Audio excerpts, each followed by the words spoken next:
আমরা এই কোরআনের আয়াতগুলো মানে ভাঙতে চলে পাইলে টুকটাক আমরা শুনি এবং আলোচনা করি, তাহলে আমরা নিজেই বুঝবো যে আমি কতটুকু ভক্তি করতেছি। জীবিত আছে, মারা যাওয়ার পরেও এখানে করণীয় আছে, আমি কি করতেছি। তাদের ইহসানাতগুলো, তাদেরকে আমার প্রতি যে অনুগ্রহ করেছিল পৃথিবীতে, এগুলো বিনিময়ে আমি কি করছি বা কি করা উচিত ছিল। আল্লাহ তাআলা সূরা বাকারা আয়াত নম্বর 83 এক নম্বর পারা 11 নম্বর পৃষ্ঠার শেষ আয়াতে আপনারা বলেন, وَإِذْ أَخَذْنَا مِيثَاقَ بَنِي إِسْرَائِيلَ। আল্লাহ নবী বলেন, হে আমার নবী, আপনি একটা ঘটনাকে স্মরণ করুন। وَإِذْ أَخَذْنَا مِيثَاقَ بَنِي إِسْرَائِيلَ। বনী ইসরাঈল সম্প্রদায়ের ভিতরে বৃহৎ সম্প্রদায় ছিল বনী ইসরাঈল নাম ছিল। যে বনী ইসরাঈলের ভিতরে পৃথিবীর 99.99% সব নবী এখানে ভিতরে এসেছেন। বনী ইসরাঈল আল্লাহ তাআলার প্রথম দিকে প্রিয় জাতি ছিল, তাদের উপরে নবী দিয়েছেন, ভালো ভালো লোক পাঠিয়েছেন। কালের পরিক্রমায় এখন ইহুদিদের পরিণত হয়ে আল্লাহর ভিতর অন্তর্ভুক্ত। এই বনী ইসরাঈলের কথা আল্লাহ কোরআনে নিয়ে এসে নবীকে জানাচ্ছেন যে নাযিল করে নবী আপনি স্মরণ করেন, আখাযনা মিসাকা বনী ইসরাঈল। বনী ইসরাঈল থেকে আমি দুইটা প্রতিশ্রুতি দিয়েছিলাম। দুইটা প্রতিশ্রুতি বনী ইসরাঈল আমাকে দিয়েছিল, যদিও তারা এর উপরে শেষমেশ থাকে নাই। এই যেই দুই প্রতিশ্রুতি বনী ইসরাঈল আমাকে দিয়েছিল, সেই দুই প্রতিশ্রুতি আপনার উম্মতের উপরে অনিবার্য প্রধানিত। বনী ইসরাঈল এক নম্বর প্রতিশ্রুতিকে কোরআন আল্লাহ বলেন, বনী ইসরাঈলকে প্রতিশ্রুতি হিসেবে দিয়েছিলাম লা তা'বুদুনা ইল্লাল্লাহ। হে বনী ইসরাঈল, এই পৃথিবীর জমিনে আল্লাহকে বাদ দিয়ে আর কারো উপাসনা করতে পারবে না। সুবহানাল্লাহ। সামনে বসে এরকম বসে আমার কাছে ভালো লাগে, কষ্ট করে সামনে চলে আসে, সামনে চলে আসে, সামনে চলে আসে।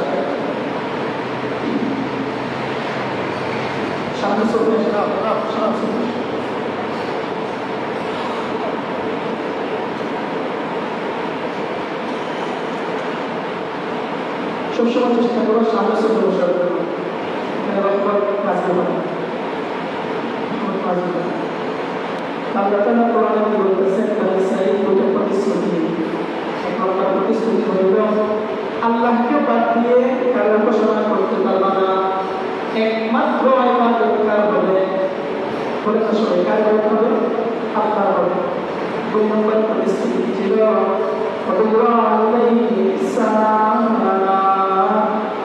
বনী ইসরাঈল সম্প্রদায়, তোমরা একটা প্রতিশ্রুতি আমাকে দিও, হাজার হাজার বছর আগে তারা প্রতিশ্রুতি দিয়েছিল আপনাকে।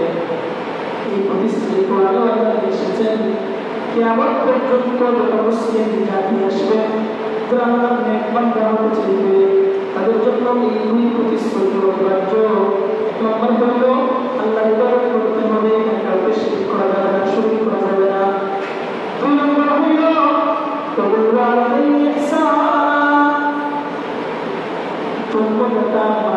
পিতা-মাতার প্রতি উত্তম আচরণ নিশ্চিত করতে হবে। প্রতিশ্রুতি আল্লাহকে আমরা দিয়ে এসেছি। কথা হলো আমরা তো এমনি আমাদের সাথে ভয়ে হোক, সামাজিক কালচারে হোক, পারিবারিক শিক্ষা হোক, আমরা তো এমনি সচেতন করার চেষ্টা করি। একটা আছে সামাজিক রীতিনীতি অনুযায়ী অনেক কিছু আমরা করার চেষ্টা করবো, বড় জিনিস ভালো। আরেকটা বিষয় হলো সামাজিক থাকার পাশাপাশি কোরআনে খরচ করে দিয়েছে, করতেই হবে, না করার কোনো সুযোগ নাই। এখান থেকে যদি আপনি সরাই সামাজিক রীতি নেই, এই সমাজে এই দেশে এই অনেক কাপড় দৃষ্টি আছে, আপনি তাদের ভাগ্য রাখবেন যে উল্টাপাল্টা করতে তোমাদের বিরুদ্ধে পুলিশকে ট্রেনে ধরা দেবে, যে আমার জীবনে তারা আঘাত করতেছে, স্বাধীনতায় এটা আমাদের হস্তক্ষেপ করতেছে, পাশ্চাত্য করা হয়। আল্লাহ তাআলা বলে দিয়েছেন উত্তম আচরণ করতে হবে। প্রতিশ্রুতিগুলো পিতামাতার সাথে করতে হবে। শুধু পিতামাতা নয়, আল্লাহকে আরো আত্মীয়স্বজন হোক, এতিম হোক, মিসকিন যারা হয়, অসহায় নিঃস্ব যারা হয়, তাদের সাথে উত্তম আচরণ করতে হবে।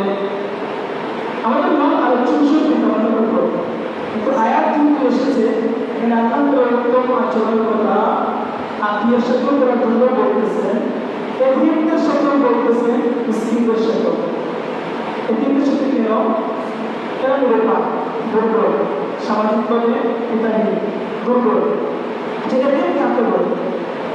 ভুল যারা আছে আমাদের সমাজে, এতিম কাকে বলে বলে তো? যার বাবা নাই, আর যার বাবা নাই এখন যদি সে আমার মতো হয়, বালিক হওয়ার পর্যন্ত এতিম, বালিক হওয়ার পরে সে এতিম না বলে বলছেন। বাবা যদি হারা হয়, আবার যদি বালিক না, ছেলেরা ছোট বাচ্চা বালিক গ্রহণ করবে, তাহলে সে এতিম। এখন যে বালিক হয়ে গেছে, সারা তাকে এতিম বলা হয় না। কিছু কিছু ছোট ছোট মাদ্রাসা পাওয়া যায়, এতিম খানা নাম দেওয়া হয়। ছাত্রক্ষেত্রে দেখা যায় বড় বড় ছাত্র, বলা হয় সে এতিম। আসলে এটা ভুল, সে এতিম কেন? শরীর এতিম বলে বালিক হওয়া পূর্বে করবে, সেটা বলেছেন। বাবা নাই, মারা গেছে, ছেলে মেয়েদের বয়স শুরু হবে বালিক হওয়ার পূর্বে পর্যন্ত, তাহলে শরীর তাকে এতিম হিসেবে কাউন্ট করবে। যদি বালিক হয়ে যায়, প্রাপ্তবয়স্ক হয়ে যায়, সে এতিম না। মিসকিন যারা আছে তাদের সাথে উত্তম আচরণ করতে হবে। নিঃস্ব হাত পেতেছে আপনার কাছে, এবং নিঃস্ব আপনি কিছু দিতে পারেন না পারেন, সূরা আল-বকরার শেষ আয়াতে আল্লাহ বলেন, শেষ আয়াতে তাকালেন,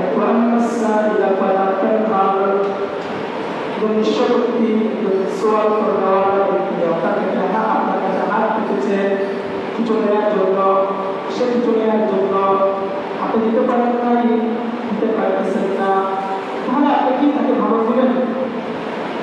কোরআন আল্লাহ নিষেধ করতেছেন, কোন হাত দেওয়া আপনাদের সোয়াল করে চাই গরিব হোক, চাই গরিব হোক, আপনি বলতেছেন বাড়ির সাথে আসলে ফকির না, সে ফকির নাও হোক, কিন্তু তোমার ফকির পাওয়া যায় না, ফকিরের ফকির পাওয়া দুষ্কর। বিভিন্ন এলাকায় আছে, তার ছেলে বিদেশ, দেশের হাত থেকেই ভূমিকা বিক্রি করে আসতেছে, এখন এটা প্রমোশন হয়ে গেছে, প্রমোশন হয়ে গেছে, চারটে বেলা।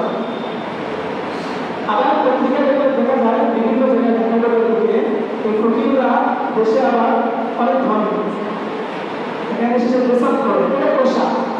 আমি সিলেট অঞ্চলে কিছু কিছু জায়গায় আছে, অনেক কর্মীদের আছে যারা ফকিরদেরকে ভাড়া হিসাবে নিয়ে আসে। এখন আপনি তো চিনতেছেন না কে আসল ফকির, কে নকল ফকির। আপনি না চেনা সত্যি আপনি কাউকে ফকিরকে আপনি এটি করতে পারবেন না, আপনি ফকিরকে কখনো ধমক দিতে পারবেন না। কিন্তু ফকির হয়, দিবেন না দিবেন না, তো কোরআন আল্লাহ নিষেধ করেছেন, যদি কোনো হাত পাতওয়ালা আপনার কাছে আসে, হাত পাতে আপনাকে সওয়াল করে চায়, আপনি ধমক দিবেন না। কিন্তু পারেন নাই অন্য কিছু বলেন, কিন্তু ধমক দেওয়া যাবে না, এটা চেষ্টা করা। অনেক সময় ফকিররা ব্যবসায়ীদেরকে বিরক্ত করে দেয়, ঝামেলা আছে। আল্লাহ তাআলা স্ত্রীদের কথা বলতেছেন, মিসকিনরা নিঃস্ব হয়, এদের সাথে তোমরা খারাপ আচরণ করো না, এদের সাথে উত্তম আচরণ করো। এই জন্য আল্লাহ তাআলা বলেন, এক নম্বরে পিতামাতার উত্তম আচরণ নিশ্চিত করতে হবে, দুই নম্বরে যারা নিকটাত্মীয় তাদের সাথে উত্তম আচরণ করতে হবে, ভালো আচরণ করতে হবে, মিসকিনদের প্রতি ভালো আচরণ করতে হবে, বিশেষভাবে উল্লেখযোগ্য কারণ হইল সমাজের মানুষ এদেরকে দুর্বল হয় না, ভালো আচরণ করার ক্ষেত্রে উল্লেখ করে না, সবার সাথে উত্তম আচরণ করতে হবে। বলেন শুধু তারা নয়, সমস্ত মানব জাতির সাথে উত্তম কথা বলা, সমস্ত মানব জাতির সাথে কথা বলতে হবে উত্তম কথা, ভালো কথা।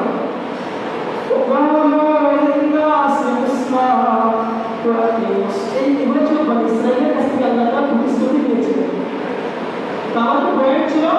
পিতামাতার প্রতি উত্তম আচরণ। আসেন 5 নম্বর পারার 3 নম্বর পৃষ্ঠা 3 নম্বর আয়াতে আল্লাহ আদেশ করেন ওয়া'বুদুল্লাহা ওয়া লা তুশরিকু বিহি শাইআ ওয়া বিল ওয়ালিদাইনি ইহসানা। আল্লাহ তাআলা এখানে বলেন, হে মানব জাতি, আল্লাহ তাআলার আদেশটা কি? তোমরা একমাত্র আল্লাহ তাআলার ইবাদত করো। ওয়া'বুদুল্লাহা ওয়া লা তুশরিকু বিহি শাইআ। ইবাদতের ক্ষেত্রে কাউকে শরীক করা যাবে না, কিঞ্চিত পরিমাণ শিরক করা যাবে না। শিরক করা সবচেয়ে বড় গুনাহ, এটা সবাই জানে। শিরক করা কি বলেন না, বুঝতেছেন আপনার কথা বলেন না। শিরক করা সবচেয়ে কি, এটা তো সবাই জানে। শিরক কাকে বলে? সংক্ষেপ সম্পন্ন শিরকের এটা আপডেট হয়, যুগের সাথে একটু আপডেট হয়।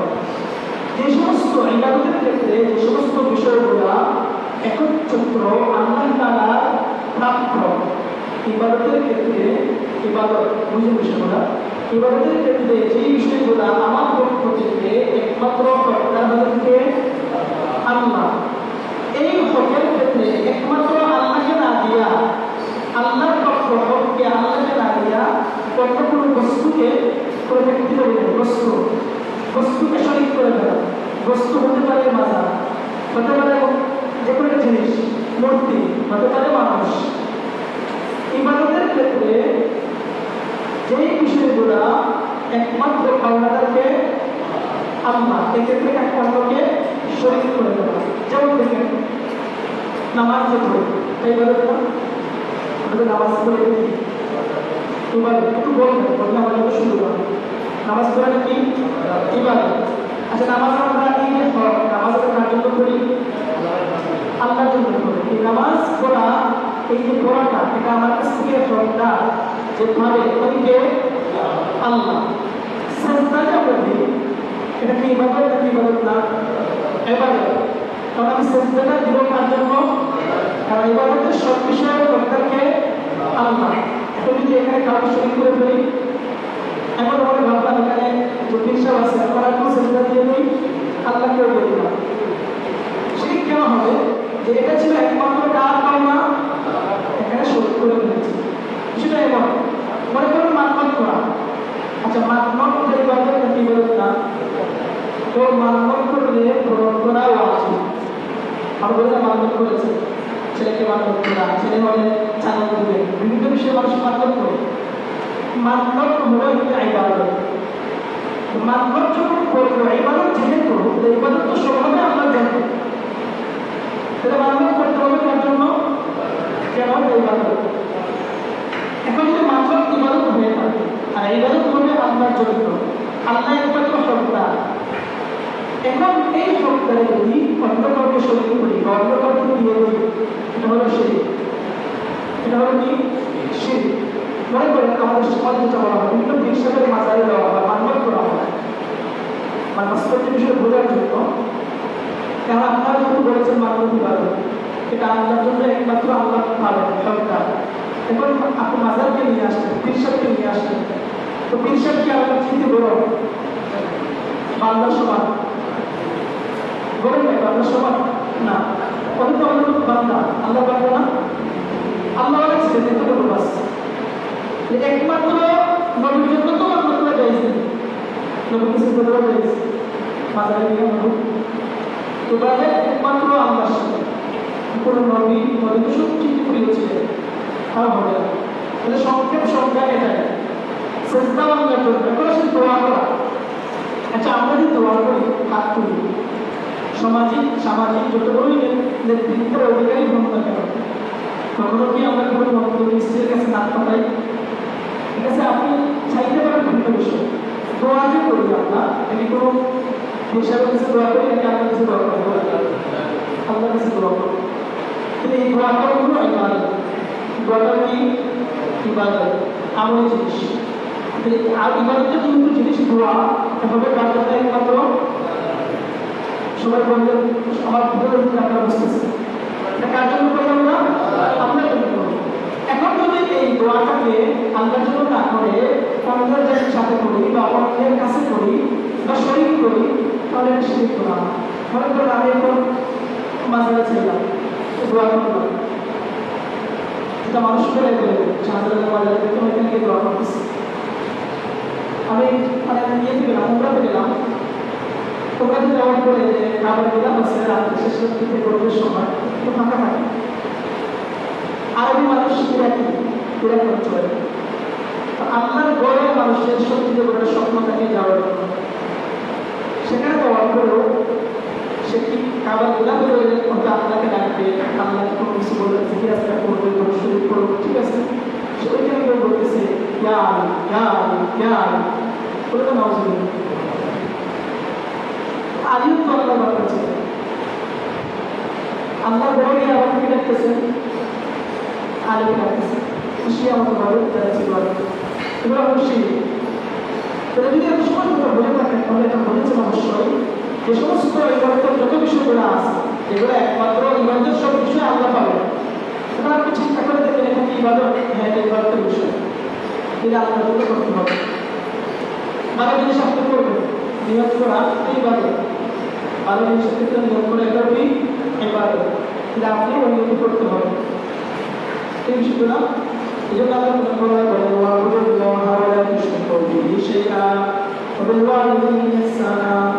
আমার বন্ধুরা তোমরা একমাত্র আমার ইবাদত করো, শিরিক করো না, চুল মাত্রে শিরিক করো না। 2 নম্বর নির্দেশনা হইল পিতামাতার প্রতি উত্তম আচরণ করো, এখানে কোনো কমতি করা যাবে না। আল্লাহ এটা বলেছেন কোরআনে পিতামাতার প্রতি উত্তম আচরণ করতে হবে। দেখেন আগে বললেন আল্লাহর ইবাদত করো, পরে বললেন পিতামাতার প্রতি কি করো?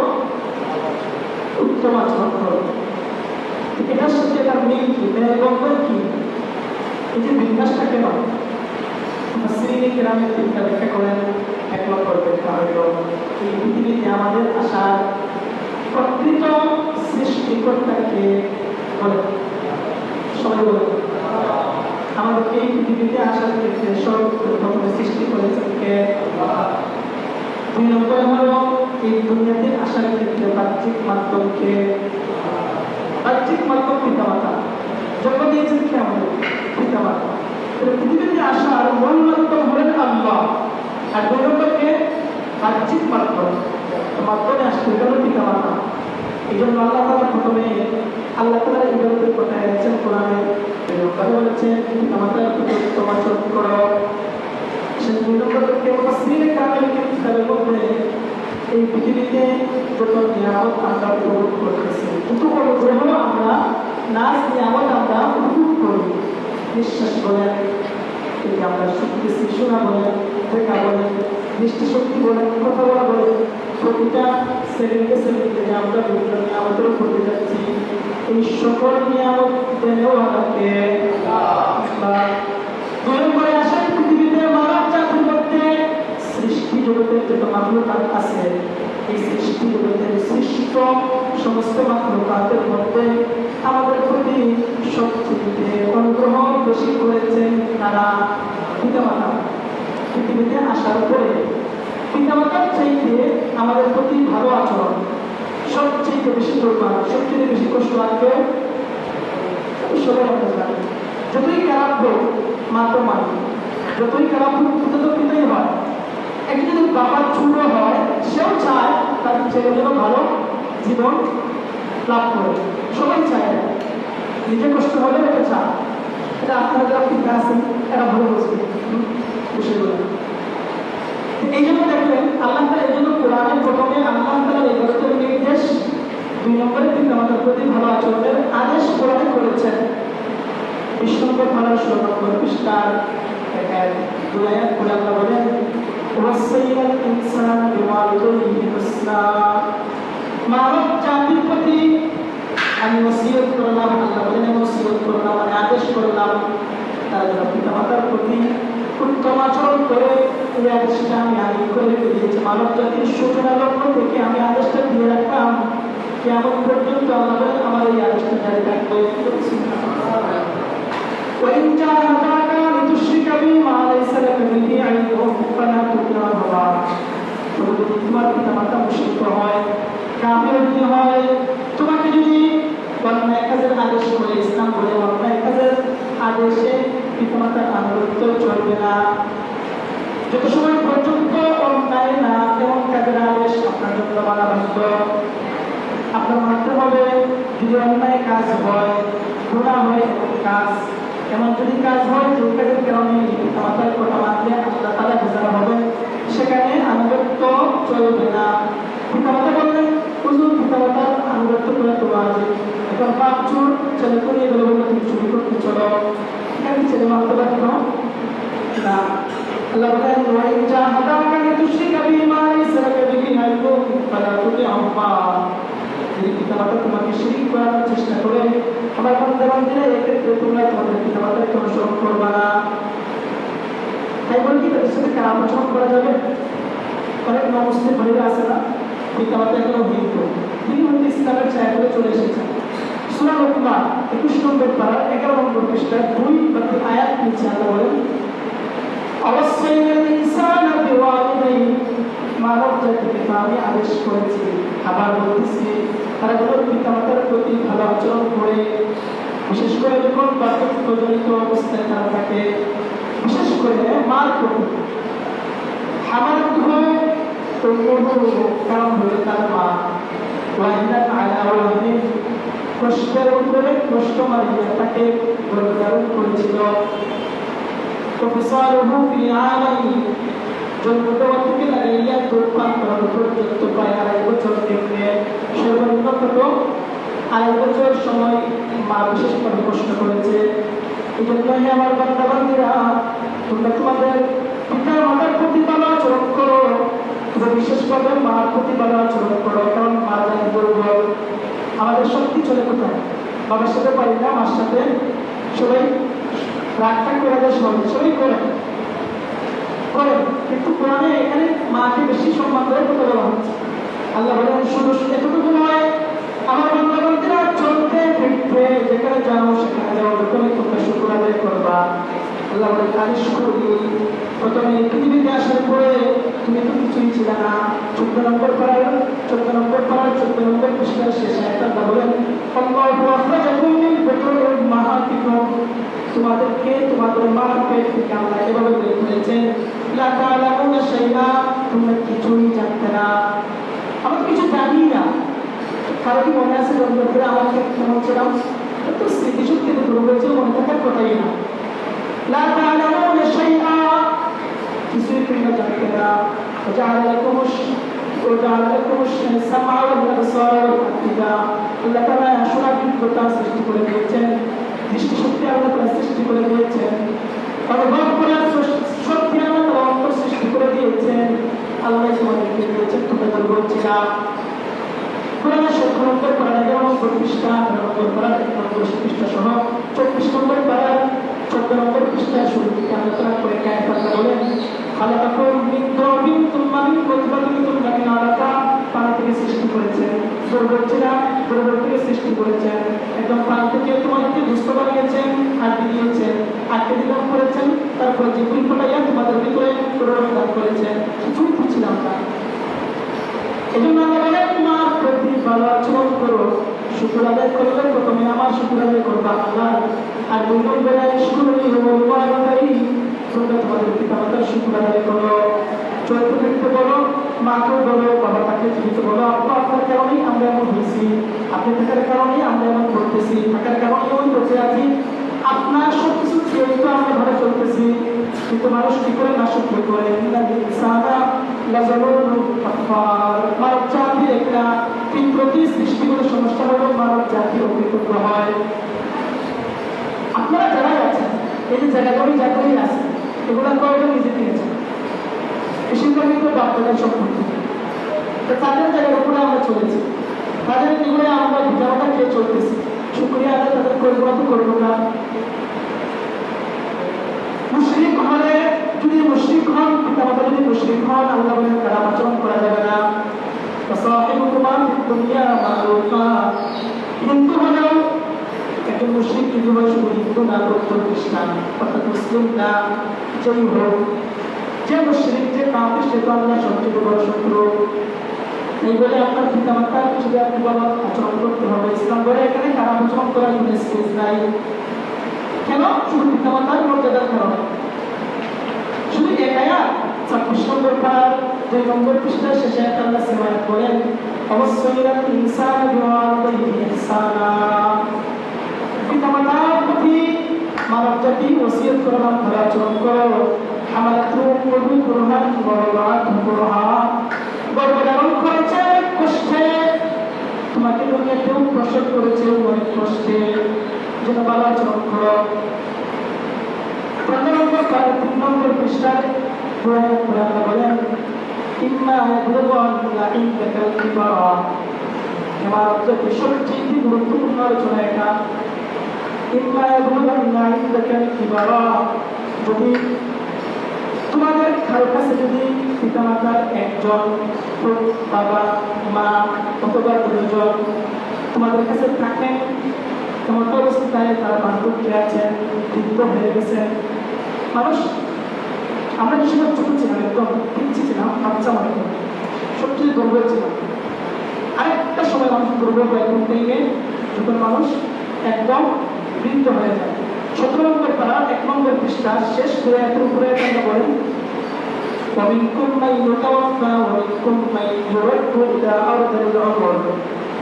যে এই কম বয়স, নজওয়ান, ছোট, এই বয়সগুলোর ভিতরেও আমরা বলি অনেক তাদের হায়াত শেষ মারা যাবে।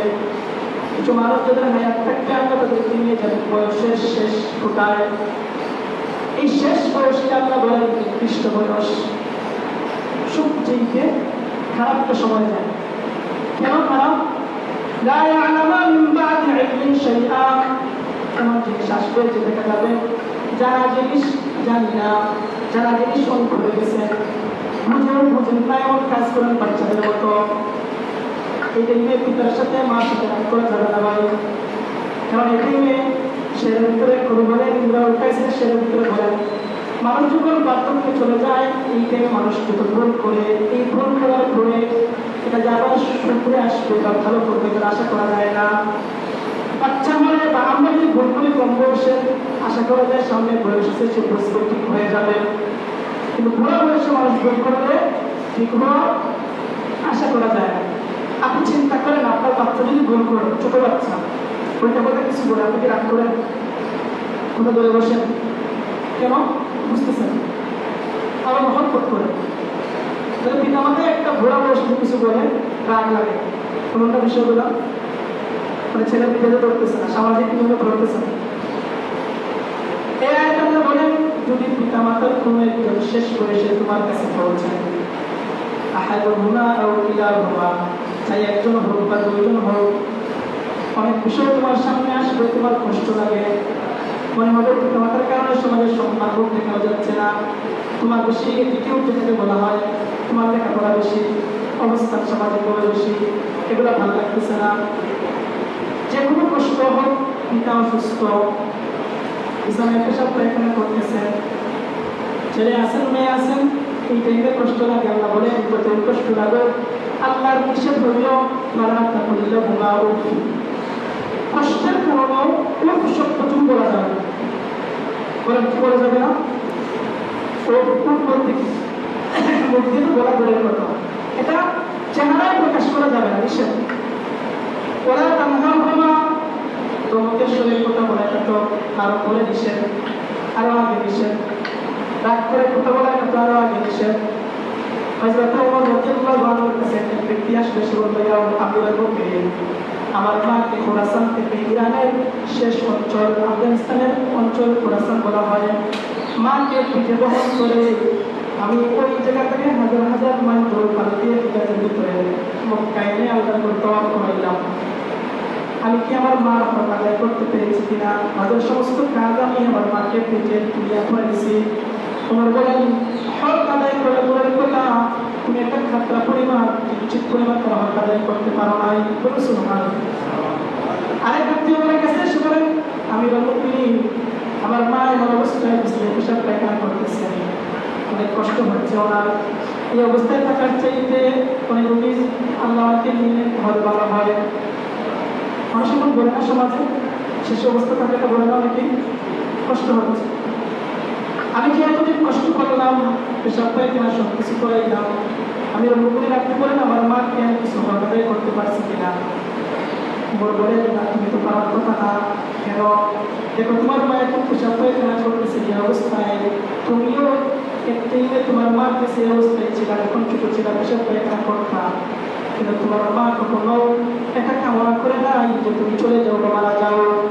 আদর করে বড় করেছে, আর আজকে তুমি মা তোমার মার একমাস শুনল না, পেশাব পায়খানা সাফ করলা, এখন এসে তুমি ঘুরাই ফিরে তোমার মার বিচ্ছেদ কামনা করতেছো। কি কঠিন অবস্থা। আল্লাহ বলেন, ফালা তাকুল লাহুমা উফফিন ওয়া লা তানহারহুমা ওয়া কুল লাহুমা কাওলান কারীমা। সম্মান সূচক শব্দে কথা বলো। মানুষ শ্বশুরের সাথে নতুন যোগাযোগ করে সুন্দর কথা বলে, কথা কম শুনলে ভুলে যায় সেটা মার সাথে না, শ্বশুর আমার সাথে কথা বলতেছে, সত্য থাকে। অথচ কোরআন আল্লাহ বলে, আমাদের সাথে সর্বোত্তম সত্য হয়ে ধরতে হবে, সর্বসম্মানিত কথা হতে হবে।